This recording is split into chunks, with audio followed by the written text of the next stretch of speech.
Nasla, hivi una shida gani? Mbona nyumbani sasa hivi hauji?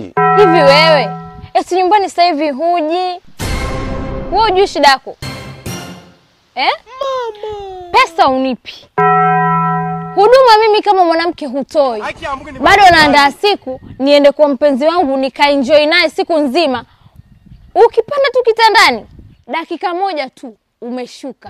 Na nikisema labda nikupe amsha, labda tuendelee na jambo, unatamani hata tupigane. Wewe mwanaume mzigo wewe.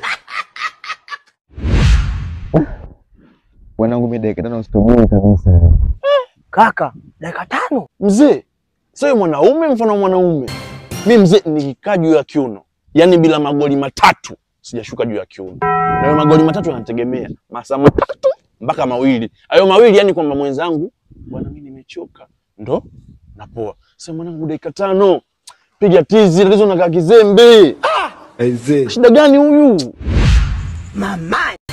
Na kuanzia sasa, fanya maisha yako, nifanye maisha yangu. Sijui umenielewa? Kivipi?